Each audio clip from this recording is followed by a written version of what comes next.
Welcome to the Pastured Pig Podcast, where we share the successes and challenges of raising pigs on pasture. We talk to producers all over the country, From small homesteads to large commercial pasture operations. Whether you're new to pastured pigs or have been raising hogs for decades, We hope you hear new ideas and new perspectives on pasturing hogs. here's your host, Troy McClung. Well, hello, everybody. Welcome back to another episode of the Pastured Pig Podcast. You may be wondering, where the heck has Troy been? I've been wondering that myself, actually.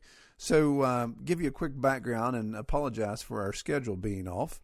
The reason why is due to the COVID-19 pandemic that has caused many of us to have to isolate at home.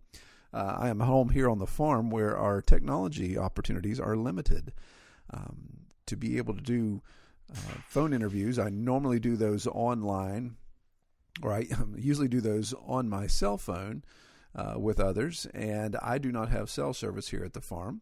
And when I try to do anything Zoom or Skype or anything like that, the latency is so bad due to our satellite internet that it's tough to have a conversation, and the recording sounds like I'm paging somebody from the Death Star. So really breaks up quite a bit, has some real tinny sound to it. So not a big fan of it. I'd rather have something that we could produce that's quality versus something that we throw out there in an attempt to just try to keep a schedule going. So until this clears up, until I can get some time to schedule and be back in our office or back somewhere where I have cell service, then we may be a little sporadic. But what I want to do today is spend some time obviously talking about kind of what's going on, current affairs type of thing, as it pertains to pastured pork. Obviously, I'm not going to get into all the COVID discussions generally simply because that's been done ad nauseum. I think, after 5 weeks of this, we're probably all sick to death of hearing it anyway. But we'll just focus today on talking about pork production and what we see coming down the road. I'm going to reference some national articles, talk about how that's affecting large pork production and how that could possibly affect trickle down to we pastured pork producers. So first, I'll just give an update of what's been going on here on the farm. As many of you know that have been listening to the podcast, we have we've had new genetics that we brought into our farm this year from David Crafton's Six Oaks Farms in South Carolina, and I've got 15 hogs from him, and they're growing quite well. We've just moved them to new pasture. In fact, I have the benefit of sitting here at my window looking at them across the valley. They just came tearing off the hill for some reason, so it's raining like crazy, so they're making mud as pigs do. So they're doing well. They're growing. We have we just opened a new, it's about 2 to 3 acres of pasture, woodlot pasture that they're exploring and having a blast going through. There's still a ton of mast on the ground from this fall. We just had a bumper crop of acorns and beech nuts. In fact, I was working on the fence section where I was putting new fence posts in, corner posts, and kneeling down on the ground to attach the wire, and I was like, man, what is so sharp all over the ground? And looked, and it was all these beech nuts still in their hulls, just laying there, almost like carpet. So they're little spiky things, and it just amazed me the amount of mass still on the ground this late in the season. Usually the squirrel and deer would have all that vacuumed by now. We also in those 15, we had planned on getting a boar. And I don't know that I've mentioned that on the podcast, but on our YouTube channel, we talk about the details of that. We wanted one boar, and David sent us 2. And then we discovered just a couple weeks ago, one of our smaller ones, there's about 3 or 4 that were from a much newer litter. So they're about 4 weeks younger. And we noticed that this one little guy that was running around that I thought was a barrow, he's carrying a wallet. So, like, wait a minute, that's not a barrow. So we have 3 boars. So we're still discussing what we're going to do with 3 of those. We may have to cull the number of boars that we have. Maybe have a beauty contest to see who can hold out the longest there. But another thing that we're working on the farm is opening our boar pasture. We're building an area on the north side of our property, what I call our north ridge, where we want to have the boars in a small rotational area. And that'll keep them about 100, 200 yards away from the gilts. And we're hoping that will help. That and strong fence, we're hoping will help keep them separate, that we can let them get together whenever they need to. There's an interesting thing with what we've got going on here at the farm. Our attempt to expand pig pasture. We have 100 acres that is all one valley. It's one watershed. It's Appalachian hardwood forest, and it's funny. I call it hilly, but when you talk to people in the South, they say, well, those aren't hills, those are mountains. And then when you talk to somebody that's in the mountains, they're like, well, those aren't mountains, those are hills. So I can't win no matter what I describe them as. But we have about a 400-foot elevation relief throughout the property. So in this situation, trying to make more woodlot pasture, silva pasture area, we're not clear cutting by any means. We want to still keep all of that great mass-producing trees in smaller numbers, but allow the canopy to expand of individual trees so they can produce more mass, but also allow more sunlight in as we thin out these trees so we can get some pasture grass production. So that's the plan. And the pigs, of course, are the forefront of that. We feel if we can do a good job with pigs, get them moving up the valley, then we can, of course, bring in beef cattle. We'd like to expand to that point when we're ready with enough pasture land. So the issue has always been taking the time to clear land. There seems like there's always something more important to do, more pressing to do. So areas where I thought, hey, I can have this silva pasture area, this 2-acre section here, I can have it ready to be fenced off, and you have the proper trees thinned out and let the pigs in there. I should be able to do that in a couple weeks or maybe a month of working on it. But then I find that I keep bumping that type of stuff back because of, again, more pressing issues. Pasture has to be built. I have to get feed. I have to accommodate this. I have to do this. So there's always something that relegates that to a second level or even third level of importance. Well, what I've done in this time away, time home, is I've tried to make it a point to say I'm going to cut down at least 6 trees once a day. And I know somewhere some tree hugger just fell out of his chair. So there's disturbance in the tree force for somebody, but it doesn't sound nearly as nefarious as it does sound. It isn't as nefarious as it sounds, I should say. What I do is I go through a section and I've identified the trees that I want to keep, and I've identified the trees that I want to remove. And by a tree, I'm talking about everything from a 1-inch diameter sapling, all the way up to a 24-inch diameter large tree.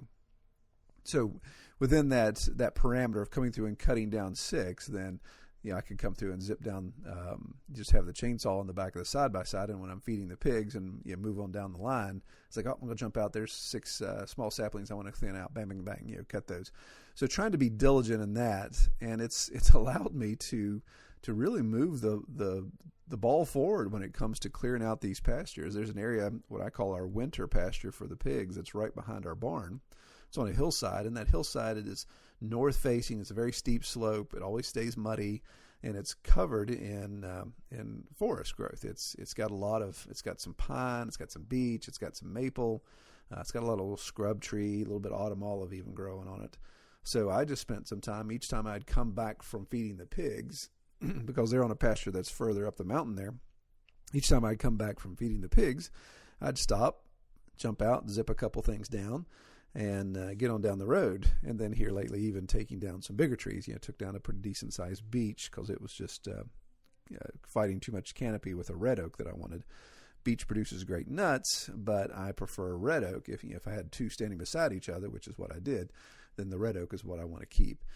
So taking time to cut that up. Now that one tree took a lot longer since it was a much larger tree, but it's really helped me see the vision move forward as far as clearing some of this land out and getting this in a better situation. So it's something I've challenged myself to do on a day like today where it's raining like crazy all day. Then obviously I'm not cutting anything, but maybe I'll do 12 tomorrow if I get a chance to get out there.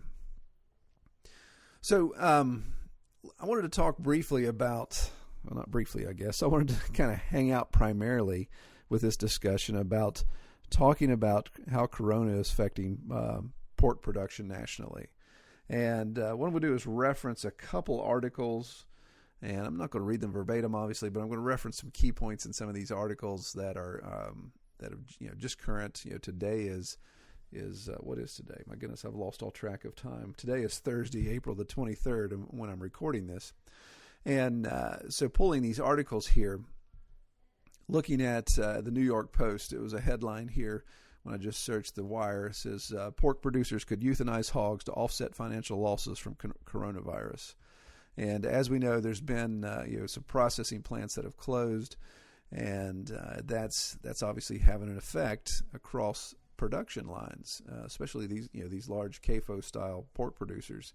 They're running into some serious situations here with these closures.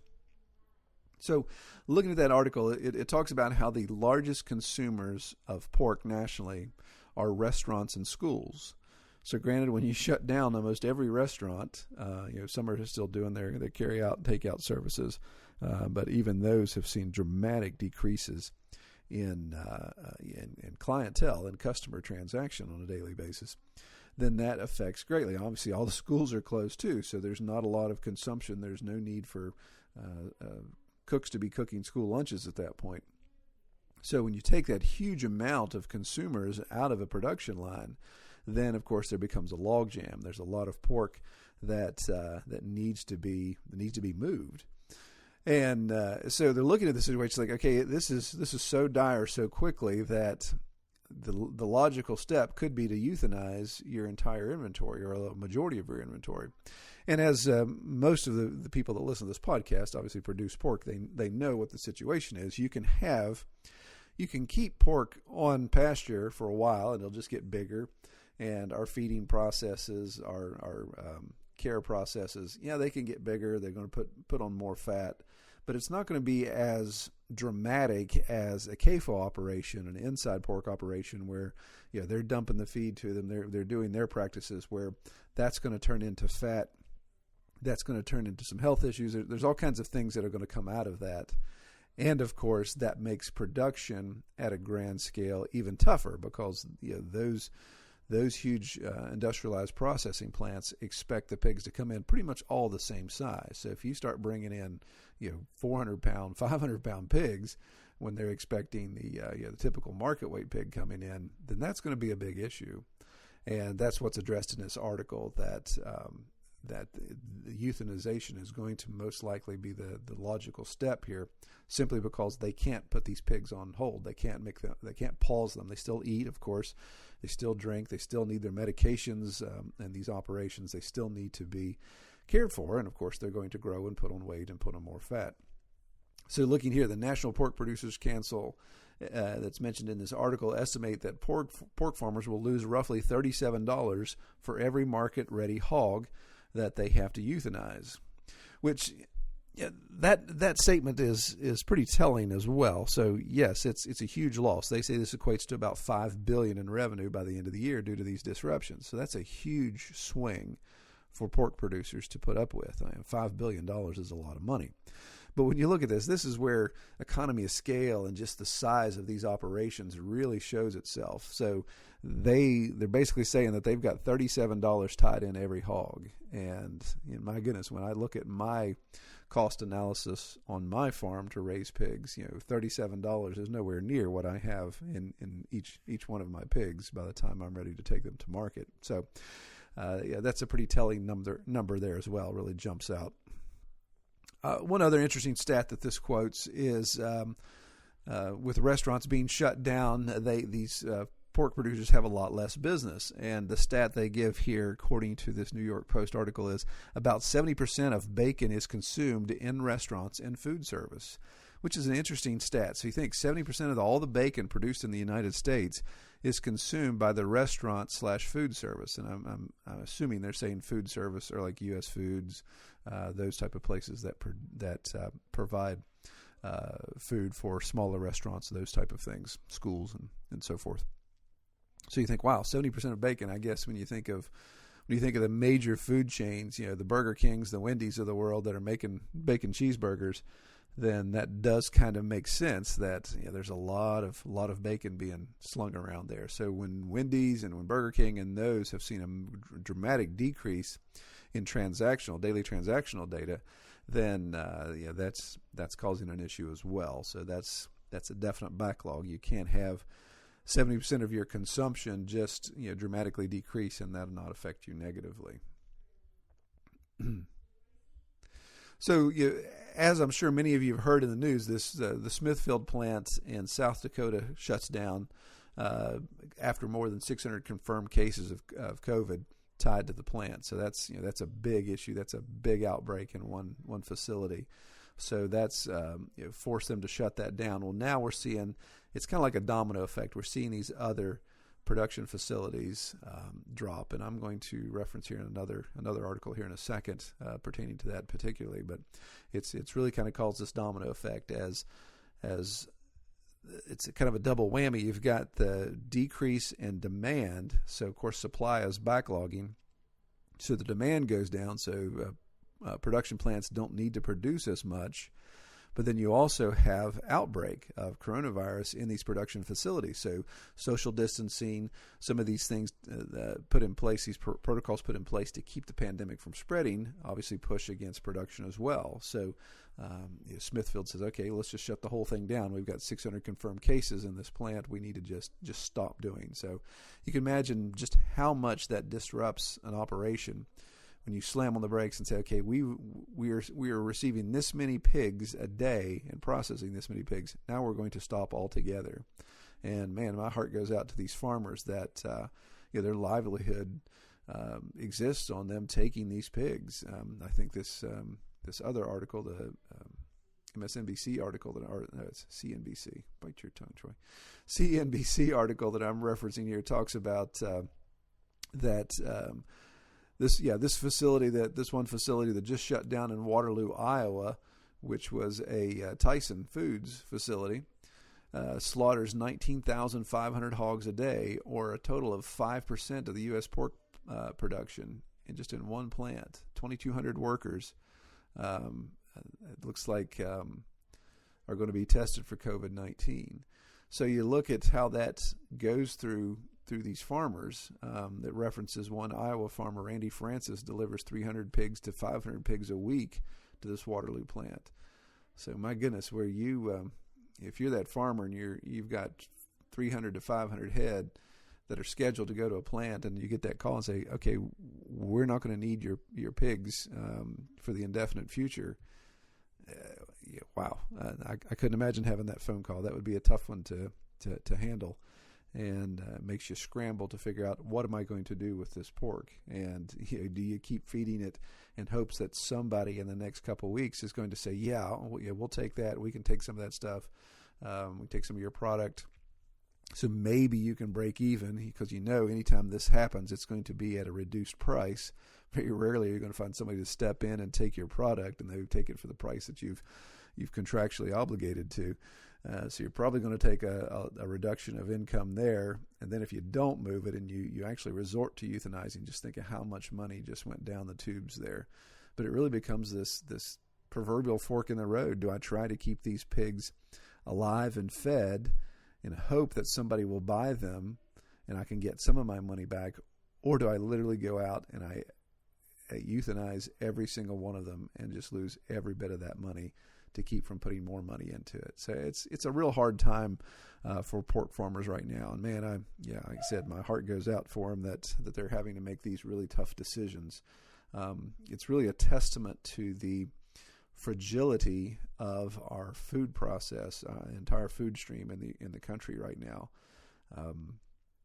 There is some discussion, if I reference back to the New York Post article, there is some discussion about the USDA is looking at a COVID-19 relief package that will include $3 billion in planned agricultural product purchases and $1.6 billion in direct payments to hog farmers. So this would be a farming bailout, much like individual people have experienced already through the government. Again, I don't want to get political here. There's obviously pros and cons to these type of bailouts. Again, these farmers that everything is riding on their production. I'd love to see these guys be able to be supported and be able to get through this with hopefully a learning experience for all of us. I don't think any of us have gone unscathed from this situation. Those of you that know, my business is a marketing company. It's pretty much dead in the water right now. There's not a lot of work, and not a lot of people are marketing their businesses because of all this. So for the past 5 weeks, my company has been idled. So the farm activity is really the only thing I have going on, and the only thing that's producing income for me. So I've learned something from this. I've learned I've got to make adjustments. I have to do things differently going forward, just because times have changed. So if these bailouts happen, I hope that when they come, if and when the money actually goes to the hands of the people that truly need it, I hope that there's a learning experience from these, that these large production facilities look and say, "Oh, we got to diversify, or we got to downscale, or we got to do something that allows us to be a little more agile when something like this happens." But unfortunately, we seem to be doomed to repeat ourselves in history when it comes to these type of situations. Hopefully not. I don't want to be pessimistic. I think there's some good that can come out of all this if we just stop and assess what's happened and learn from it. So, the kind of the takeaway question to all of this from a pastured pork producer is, how do we protect ourselves as a smaller pasture operation? Again, I don't think anyone listening to this podcast, the few that there are major pork producers. I mean, we know we have some guys out here that are producing multiple hundred head. They do have a pretty good operation going. If you follow some of the pastured pig groups on Facebook, you see a lot of commentary in there. There's some that produce pasture-raised pork, and a large percentage of the pork that they produce is for the restaurant industry, and they've had to adapt quickly because those orders have just slammed on the brakes as well. So it's not fair to say, or it would be incorrect to say, that the pastured pig group, the pastured pig industry, if that is such a proper term, has gone unscathed in this. Au contrary, we haven't gone unscathed. We've seen on these groups, and you guys can see them as well, the people sharing that, no, they have been affected negatively from this, and are reeling and having to scramble to figure out, how do I do this without totally breaking the bank or going into massive debt, or just having to shut everything down. So I would say we've all been affected, but how do we protect ourselves? So what's our takeaway? What can we learn from this going forward? And just jotting down some notes that stick in my mind, again, from a small pork producer. Again, we are very small even on the pastured pork production scale, but looking at that and saying, how do I protect myself from this wave that's going to happen? So I guess maybe the first thing to do is identify. We need to not only look at what we're going to do to adjust our agility, to adjust our mechanism to make sure it's more insulated from these type of issues, but we also have to look and see how these third-party elements, these large CAFOs, these large producers, how what they're going to do here in the next 3-4 months is going to affect us. Does it spill over into our genre of pork production? So I think it's best to look at all of that. So, the first thing that I would recommend in this situation is, hopefully your production is agile. It has some agility because it's small. It didn't require huge investments of these huge buildings, tons of concrete, tons of computer systems, all that type of stuff. Hopefully you don't have that huge investment that has a mortgage or a debt associated with it. So not having debt accrued with your farm can allow you to be agile. Now, granted, you may have a mortgage. I have a mortgage on my property, just like most people do. But I don't have a lot of debt I don't have any debt for the actual production of pork or any other farm products here at Red Tool House. So I have the agility to say, well, I don't have to make a monthly payment. Granted, it would be nice, since my day job has slowed down dramatically, it would be nice to get some income that I can handle. But if it was a situation where I needed to, where income dropped dramatically because of selling to a restaurant or selling at farmers markets or doing stuff that is now no longer an option, that I'm not upside down super quick because I have a mortgage payment that has to be met each month. So it's one of those things where right now in pork production, and again, I know people move in different cycles, but in early spring, you've probably already made some of your investments for this year that may be like, wow, I wish if I'd have known this was going to happen, I wouldn't have spent this money on this. I would have kept that in a nest egg. Or maybe you were just real close to making that investment because the season was just getting started for you. So hopefully that's an opportunity for you to kind of pull back and say, ooh, is this really the best purchase right now? Do I need to have that tractor? Do I need to have this huge buy of whatever it may be? Do I need to expand our operation? I was planning on growing by 20% this year. Maybe we're not going to do that. We're not going to add 20% to our herd. We're going to actually back down a little bit.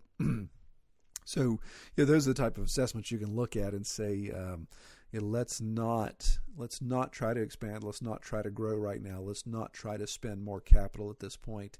Maybe we be ultra conservative in this situation and go with what we've got, and of course not accrue any debt in this situation. Well, I think something we also have to look for is prepare for a flood of low-grade pork competition. As we see with these articles that these producers could possibly euthanize their pigs, for every farmer that's going to consider euthanizing, that's their last resort. There's going to be all kinds of things they're going to look at prior to that, and a lot of it's going to be, can I find a secondary market to push this on? And I've already seen this pop up on Facebook. My goodness, if you follow I get my groups mixed up, but I think you saw just a post this morning on pastured pigs for health and happiness, I believe, is somebody in the central part of the country that it showed a picture of what I would consider an inside pig operation, a CAFO operation, concrete slats, all those type of things. And the guy was selling these hogs that were real close to market weight. He's selling for $65 a piece. And man, it was a blue light special. If you use a Kmart analogy there, where he was unloading all these pigs and had several hundred, and for $65 a pop, come and get them. And you think, wow, my goodness. So how does that influence? Now again, you look at that and say, does that really affect our genre? Are we insulated from that? And I would say no, we're not 100% insulated from that, because you can see those pigs show up in additional pasture operations. You can see people that are considering getting into pastured pigs as, okay, that's where I'm going to start. You can see production facilities, small-time mom and pop owned production facilities say, hey, that's a great deal. I'm going to buy a lot of that pork, and I'm going to try to sell it regionally here after it's been processed. So I think we have to prepare for that. We have to expect a lot of what I consider low-grade pork coming online and being competition for us. So I think what we have to do is to be ready, when we see that happening in our area, be ready to defend your prices and be ready to defend your processes. So if somebody says, hey, man, I can, JQ Farmer down the road here decided he's getting into pigs, and he just bought 50 head of pigs that are already market weight, and he's selling them for $150, including processing fee or whatever. And you say, well, there's no way in the world. I can't even begin to compete with that. Be prepared. Instead of just throwing up your hands and saying, well, man, I'm going to lose it, and just writing that customer off. Make sure that customer is educated and understands. Okay, ask JQ Farmer, how long has he had those pigs? Does he know where they came from? Does he know what they were fed?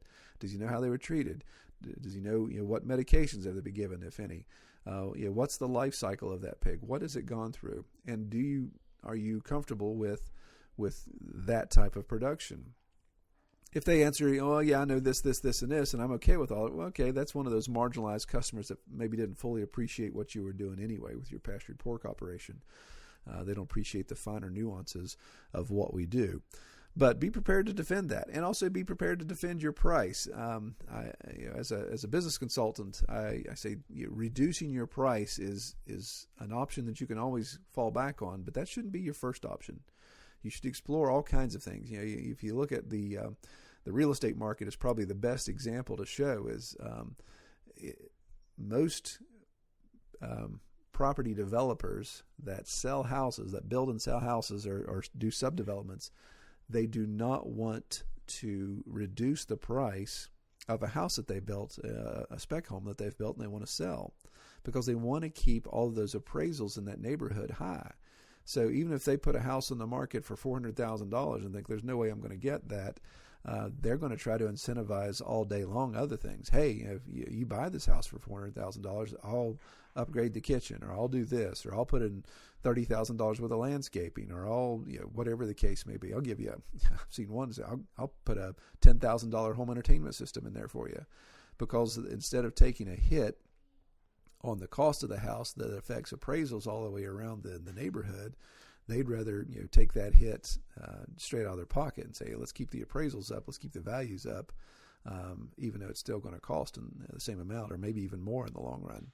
So when you look at that, what does that have to do with pastured pork? Well, it's a similar situation. If you get to where you say, well, I'm normally $8 a pound for bacon, or I'm $6 a pound for pork chops, whatever you are, and you have a blue light special, and you say, well, I'm moving everything this year for $3 a pound because I got to get rid of it. Well, when you come around next year, those repeat customers will be like, hey, I really liked, I got a good feeling when you were doing $3 a pound. I'd like to see that again. And you're going to have, it's tough to go back up with that pricing. So you try to defend your pricing, try to defend your processes, use price discounts at the least last possible opportunity here. And I want to get into that a little bit more on down in another bullet point as we talk about what we can do. I think one thing we can look at is that we also need to prepare for a lot more competition when it comes to pastured pig operation. Now, granted, there's going to be a lot of people that are new to pig raising, to small farming, that decided, hey, because of this scare, I want to get into this. And I actually applaud that. The more people take personal responsibility for raising their own food, the better I think the country can be as a whole. So I'm not going to begrudge anyone that says, I'm going to get a couple pigs, we're going to raise them for ourselves, we're going to process them, and we're going to put them in our own freezer and we're going to eat them. That's a food source for us. And that may be even one of my own customers. It's going to be sad that I've lost that customer, but I should actually be happy to see them trying to be more self-reliant on that, even though that could take money out of my own pocket. What we're also going to see, I believe, are those people that say, hey, I'm not only going to do this for food, but I know Troy or I know so-and-so does this and actually makes money off of it, so I'm going to try to do what they do. So instead of getting 2 pigs to raise for the family, I'm going to get 10 or 20 or whatever the case may be, and I'm going to stick my toe in the water. Well, instead of sticking my toe in the water, I'm going to jump in head first. I'm going to do a cannonball into pastured pig operation, and I'm going to try to raise pigs and become a pig farmer overnight.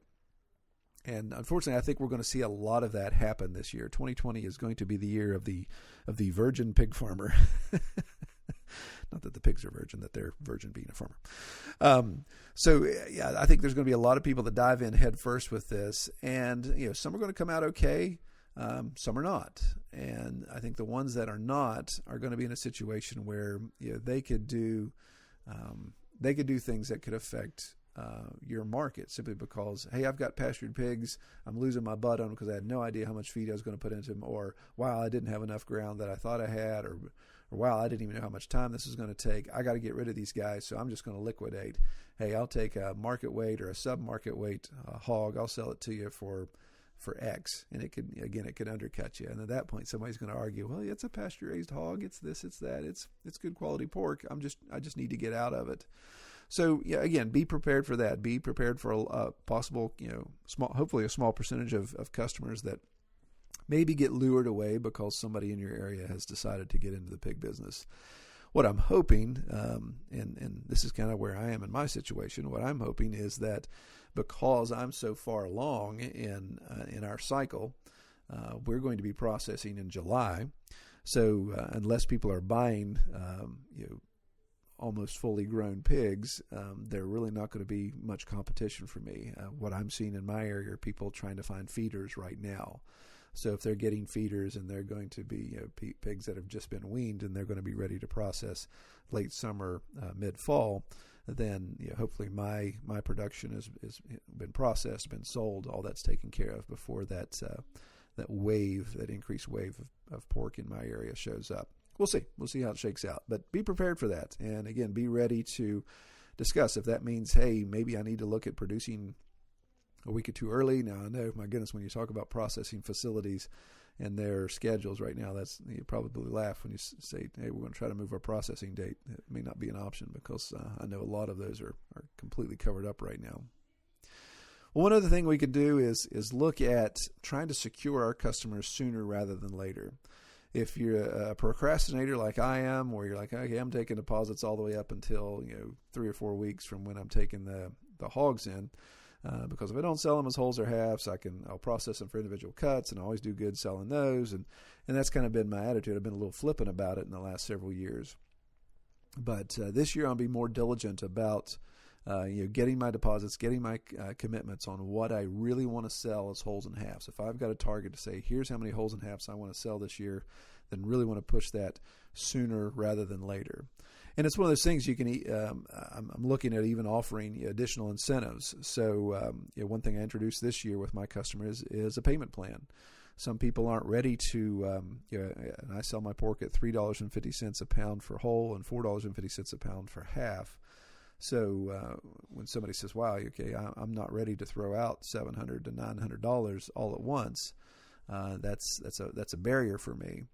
We're offering a payment plan. Hey, you can start right now, and you can start making monthly payments, or however often you want, and start breaking that up into payments that are easier to make instead of addressing that cost all at once. So look at different ways to offer those type of things to your customers. Try to get those deposits up front, get those commitments, and that way you can get them locked down.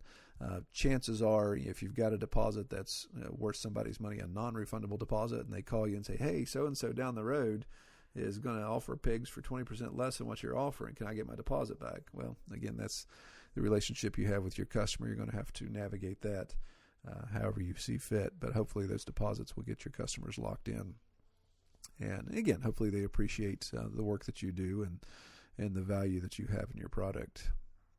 Well, one last point I want to make about this and how we protect ourselves as small pastured pork operators is look at value adding versus discounting. And I've talked about this a little bit before. The reason why you don't want to go straight to your discount is simply because it can affect future production. When hopefully, if some things get somewhat back to normal, or at least pricing gets back to normal, you don't have this huge mountain, this huge hole to climb out of to get your pricing back where it was your sweet spot. You've set your pricing where it is because that's where you need to be to make this worth your while. If you've got to take a 20, 30, 40% hit on that, you're not going to want to do that very long and be able to stay in the business.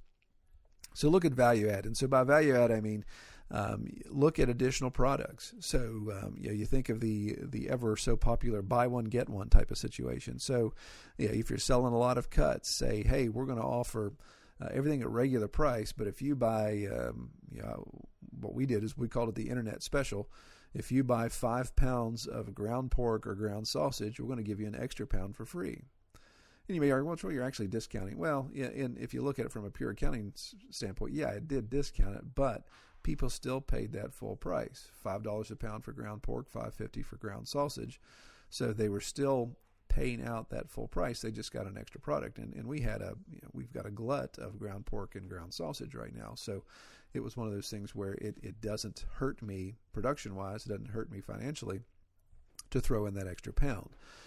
So do that way before you'd say, hey, we'll knock 20% off the price, because that really, in the sense, that's kind of how that math shakes out. Instead of knocking 20% off the price and me still giving you only 5 pounds, I'm going to give you 6 pounds, but I'm going to keep the price where it is. So look at doing those type of value adds. Look at gifts. Again, I don't know what that could be, but maybe if you've already got some nice farm swag where you've got some T-shirts or hats or whatever, and say, hey, everybody that buys a pig from me, I'm going to give you a T-shirt and a hat. Maybe that moves the needle, maybe it doesn't. Is that going to make somebody definitely buy? Yeah, maybe not. But it's some of those things that you could explore, especially if when you're buying, if you've bought T-shirts or hats in bulk. And again, in my business experience, where we do a lot of purchasing like that, when you do a large production run of something, you may have $4 in a T-shirt, and you say, well, I normally sell that shirt for $20.